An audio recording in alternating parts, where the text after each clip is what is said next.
¿Quieres prueba de audio? This one right here, sir? 1, 2, 3, 4, 5, 6, 7, 8, 9, 10, 11, 12. It's okay? Yeah, we've got the rain. Okay, the rain is a problem.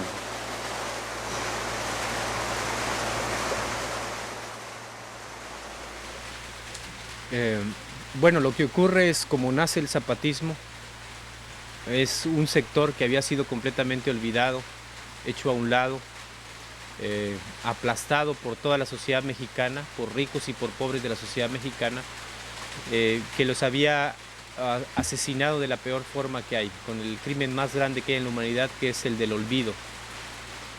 Este país y este mundo había decidido seguir adelante olvidando a varios millones de seres humanos, a los indígenas, en una etapa histórica muy anterior, ¿no?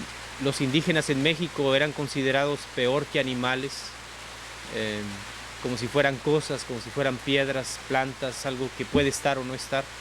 Y entonces los indígenas lo que tienen que hacer es luchar por ganarse otra vez un lugar y plantear otra vez el concepto de dignidad, que no es algo que se entienda con la cabeza, sino es algo que se vive o que se muere, es algo que se siente dentro del pecho, dentro del sentimiento del ser humano. Entonces lo que hace el movimiento indígena del EZLN cuando empieza la guerra es plantear otra vez el aquí estoy, te habías olvidado de mí, el ya basta, es una especie de sacudida, de recordatorio al mundo y al México de entonces de que faltaba una parte de la sociedad de ser tomada en cuenta. Y lo hacen planteando el problema de la dignidad. Nosotros no podemos seguir viviendo sin dignidad, preferimos morir con dignidad a seguir viviendo así.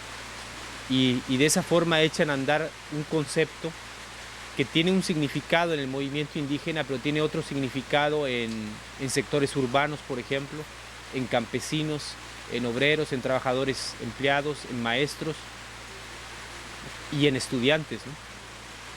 Sobre todo tiene un concepto que tiene un significado que va cambiando según determinadas formas, sobre todo en los jóvenes, ¿no? De una u otra forma el sistema, el poder, reproduce ese desprecio y esa persecución que hay en contra de los indígenas, en contra de los jóvenes y de las mujeres y de los homosexuales, del movimiento gay, por ejemplo, ¿no? El indígena tenía que arrepentirse de ser lo que era, tenía que avergonzarse de eso, como la mujer se tiene que avergonzar de ser mujer, el joven se tiene que avergonzar de ser joven, y el homosexual y la lesbiana se tienen que avergonzar públicamente. Es algo que tiene que esconderse. El joven, por ejemplo, continuamente está siendo criticado por ser joven, por no ser adulto, por no ser maduro, y es obligado a renegar continuamente de su condición de joven. Entonces, a la hora que los indígenas del EZLN, quiero decir, los indígenas zapatistas plantean el problema de la dignidad, o el concepto de dignidad, empieza a echar a andar como una bola de nieve que conforme va avanzando va creciendo y va creciendo, y cada quien le va agregando un nuevo concepto, una nueva idea a ese concepto de dignidad, de tal forma que se vaya completando poco a poco el concepto de dignidad humana, que es más grande que el de dignidad indígena, que el de dignidad joven, que el de dignidad de la mujer, que el de dignidad de los diferentes sectores excluidos que han sido hechos a un lado por el gobierno, ¿no? No se puede suponer que desde el movimiento indígena se plantee una propuesta para todo el mundo, que lo domine en este caso,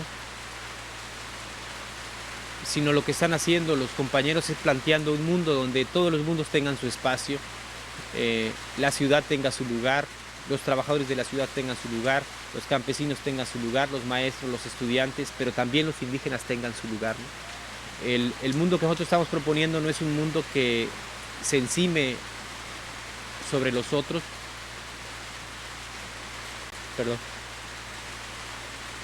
o que ponga como condición la destrucción del otro para poder existir. Simplemente está buscando un espacio, no quiere ser homogéneo ni universal, está buscando un espacio para poder vivir nosotros mismos como queremos vivir, que es como seres humanos con dignidad.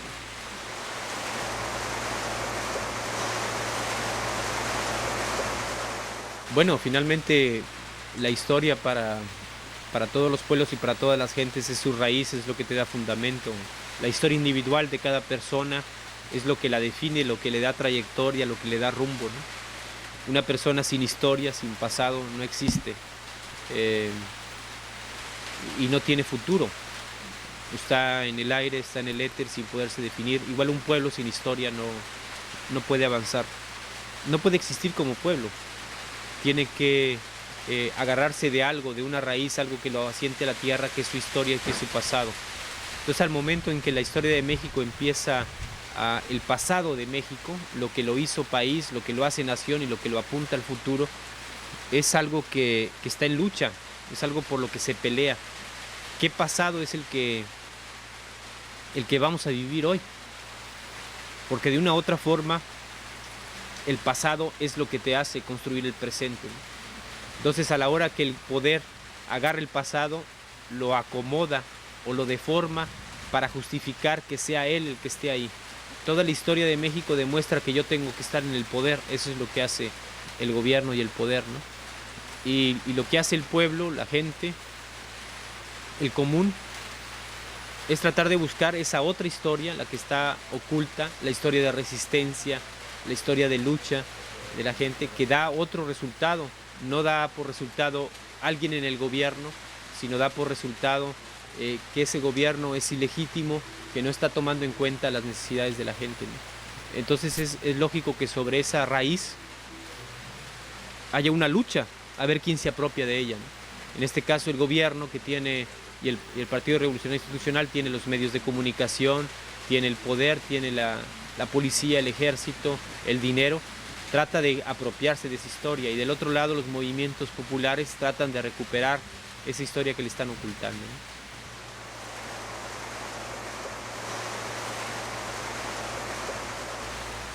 Bueno, no, empezando porque el zapatismo no es una ideología, no es una doctrina acabada, es una intuición, algo tan abierto y tan flexible que realmente tienen todos los lugares, todas las fuerzas o todos los excluidos que se reconocen en un enemigo común. Es decir, el zapatismo obliga, o no es lo que los obliga, sino plantea la pregunta: ¿qué es lo que me tiene así? ¿Qué es lo que me excluye? Lo que me hace a un lado. Y la respuesta que se da es diferente para los indígenas mexicanos que, por ejemplo, para los indígenas de Norteamérica, o para los migrantes en Europa, o para el movimiento de resistencia en Asia, o para los negros en África. En cada lugar esa respuesta es diferente, ¿no? El zapatismo simplemente hace la pregunta y adelanta que la respuesta es plural, que la respuesta es incluyente y debe ser tolerante, ¿no? Lo que nosotros estamos planteando es que en la respuesta todos coincidimos. Es el poder, es este mundo unipolar, globalizado, que se conoce como neoliberalismo. Ese mundo es el que produce los mismos efectos para los indígenas, que para los estudiantes, que para los negros, que para los migrantes, que para los excluidos de todo el mundo, ¿no? Pero sin embargo la respuesta, aunque ese es el enemigo común, la respuesta tiene que ser igual de abierta y de incluyente, para que cada grupo social, cada grupo de excluidos tenga su propio espacio que se gane. En ese sentido, el zapatismo no puede proponerse como una ideología o como una doctrina que le dé una solución a cada grupo, ¿no? Porque iría en contra de su esencia. Nosotros no podemos plantear que un grupo, aunque sea muy grande, en este caso los indígenas zapatistas, tengan la respuesta para todos los problemas del mundo. Entonces decimos que la respuesta es construida por todos los movimientos sociales. Entonces, en ese sentido, el zapatismo es tan abierto que caben los todos que han sido excluidos del poder, ¿no?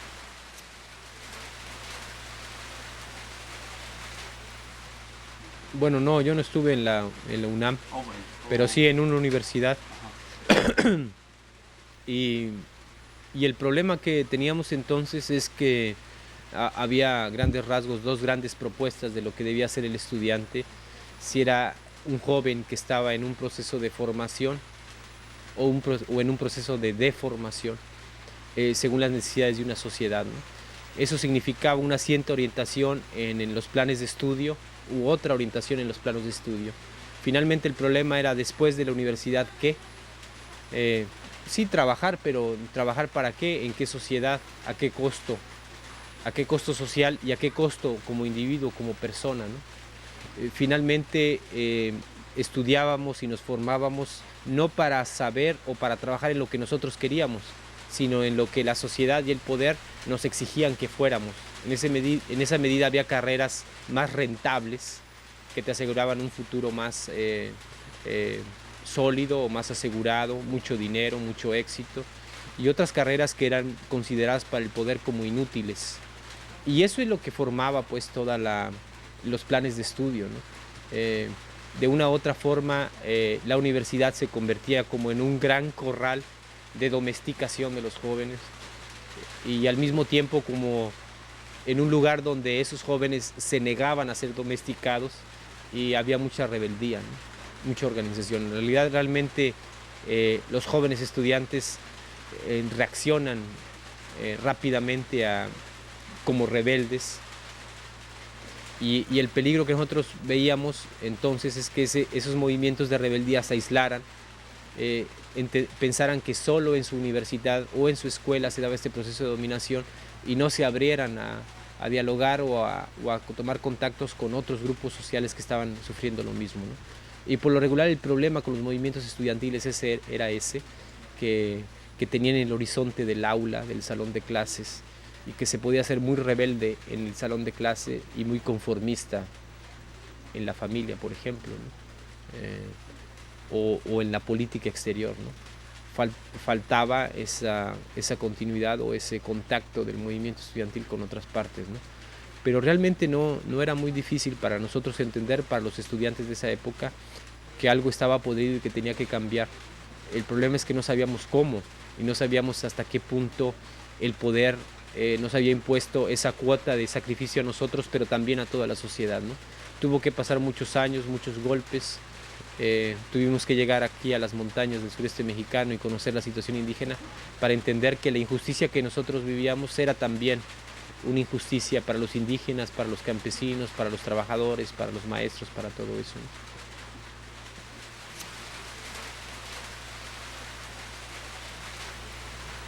Bueno, estamos hablando de un joven formado en el marxismo-leninismo clásico, que llega a una zona indígena y empieza a hacer trabajo con los indígenas, ¿no?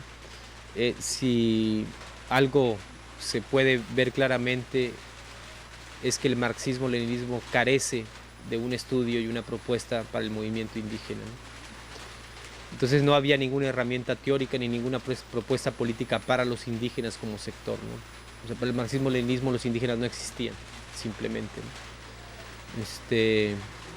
En ese sentido era completamente inútil esa herramienta. Ningún movimiento revolucionario había desarrollado una forma de relacionarse con el movimiento indígena y entonces hubo que aprender. Entonces ese vacío teórico, ideológico, político que llevábamos nosotros lo llenó naturalmente la forma de pensar y la forma de organizarse de los indígenas, ¿no? Tal vez si hubiera habido una propuesta sobre la cuestión indígena hubiera habido un choque, ¿no? Pero en este caso no había nada, no hay ningún elemento en el marxismo-leninismo que permita hacer un planteamiento serio y profundo sobre la cuestión indígena, ¿no? Las mejores propuestas, las más avanzadas, son las que los mismos indígenas se han construido ellos mismos, ¿no? Entonces lo que nosotros hicimos fue reconocer que no sabíamos qué estaba pasando y que teníamos que aprender, y los que fueron nuestros maestros en ese caso fueron los indígenas, que nos dijeron, bueno, así nos organizamos nosotros y así nos ha resultado. Y entonces de esa mezcla de un joven estudiante que venía de la universidad, radical, político radical, con lo que las comunidades indígenas habían logrado construir en 500 años de resistencia, ¿no?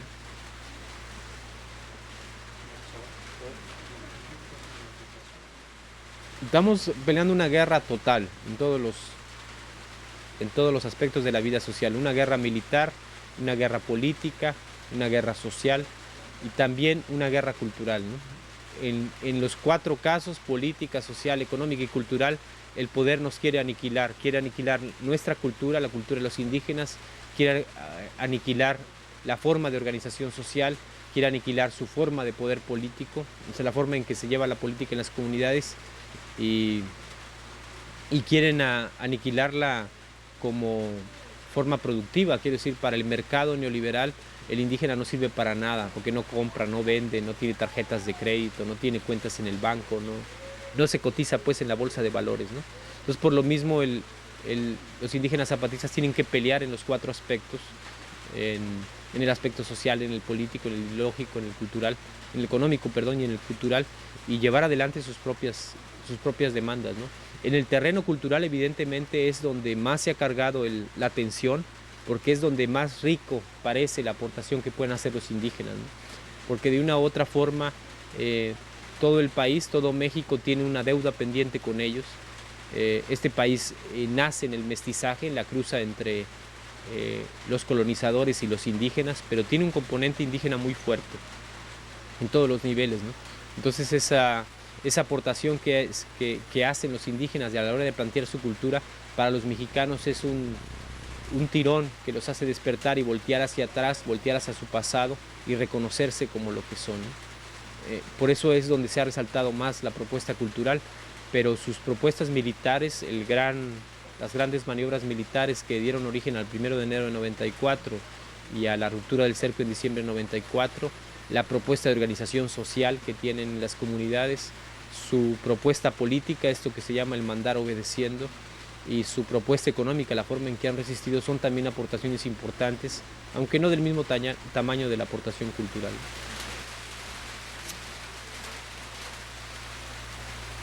No, yo creo que lo que han hecho los indígenas del Ejército Zapatista de Liberación Nacional es entender que la solución de sus problemas no es una solución solo nacional, sino que incluye, en tanto que el poder globalizó las economías y globalizó la política, globalizó las luchas también. Ya no es posible entender que la lucha en una parte del mundo es solo contra el poder local, porque ese poder local ya no existe más.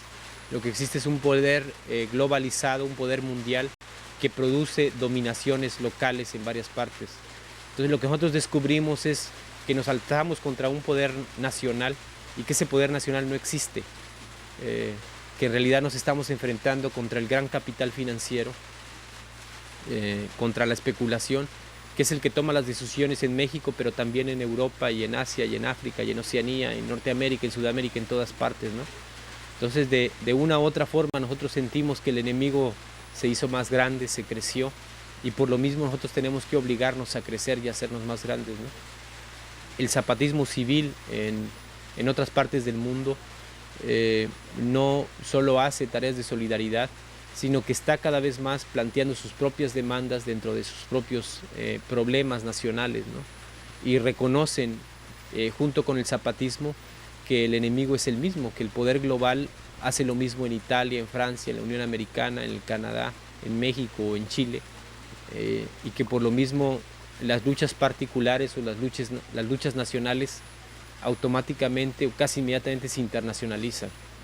O sea, nosotros nos alzamos contra el poder en 1994, precisamente cuando se celebraba el éxtasis o el clímax del proceso de globalización, a la hora que México se borraba como nación y pasaba a ser parte del supermercado mundial, ¿no? Entonces en ese sentido nuestro desafío se convirtió rápidamente en un desafío internacional.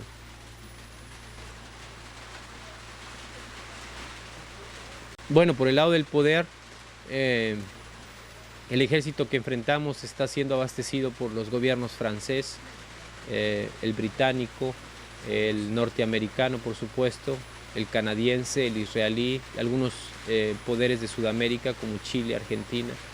En ese sentido estamos peleando una guerra multinacional. O sea, nos estamos enfrentando contra un ejército multinacional, armado multinacionalmente, solo contra las armas que tenemos, ¿no?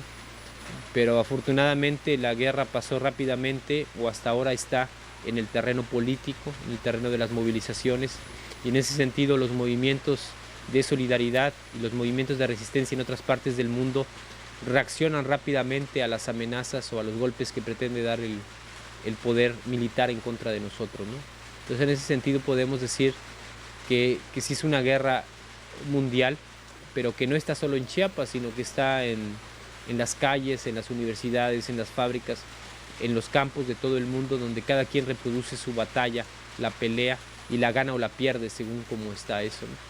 Es lo que nosotros definíamos que estábamos ahora en la Cuarta Guerra Mundial, una guerra contra el neoliberalismo y por la humanidad. El neoliberalismo por acabar con la humanidad, con lo que lo hace ser humano, y la humanidad peleando contra el neoliberalismo buscando un espacio, ¿no? Es lo que nosotros llamábamos la Cuarta Guerra Mundial, en el entendido que la Tercera Guerra Mundial fue lo que se llamó la Guerra Fría.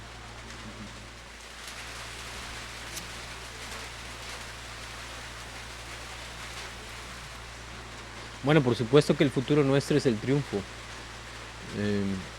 Estamos en dificultades grandes, pero al mismo tiempo tenemos ventajas que antes no teníamos. Ahora tenemos voz, tenemos oído, tenemos contacto con gentes de todo el mundo. Y en 1994 nos enfrentábamos a este mismo ejército igual de poderoso y no teníamos nada más que las armas que tenemos, lo poco que sabíamos de cuestiones militares. Y aún así nos atrevimos a desafiar a un ejército poderoso y no nos pudo derrotar. No lo derrotamos nosotros, pero tampoco ellos nos derrotaron a nosotros. Y ahora tenemos un poco más de posibilidades, ¿no? Vemos el futuro con más optimismo que hace 2 años y medio, que hace 30 meses, que en 1994. Vemos que tenemos muchas posibilidades de lograr un espacio dentro de los mundos que hay para los indígenas y para que puedan vivir con dignidad.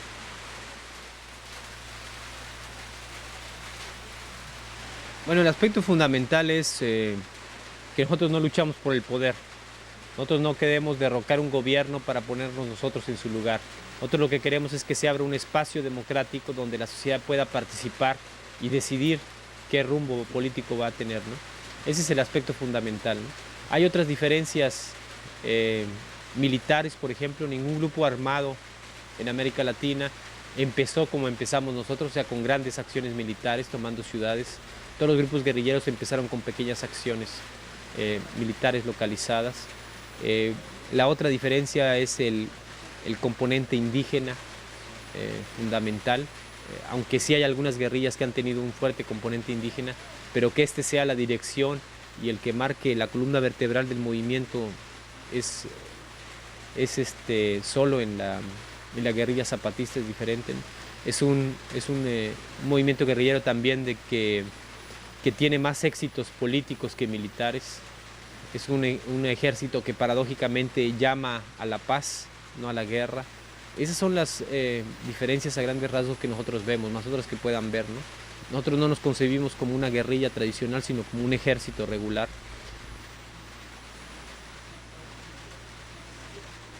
Bueno, eso se decía en México hace 20 años. En los 70s decían que todos los movimientos guerrilleros en México habían desaparecido, y no habían desaparecido, estábamos nosotros, ¿no?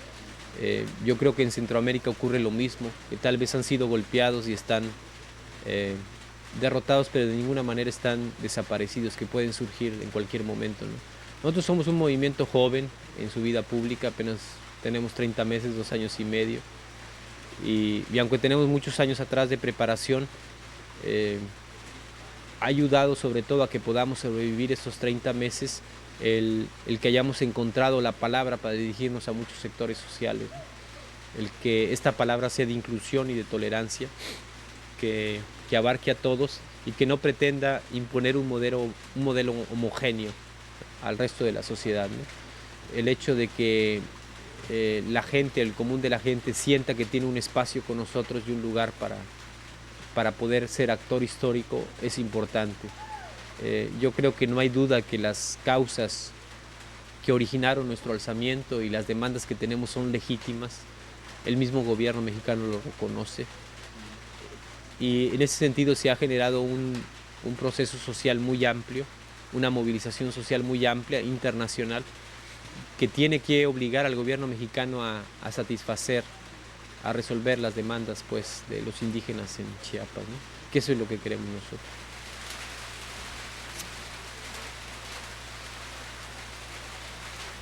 Lo que nosotros le diríamos es lo que hicieron los jóvenes aquí, lo que hicimos nosotros, que es crear nuestros propios canales de comunicación.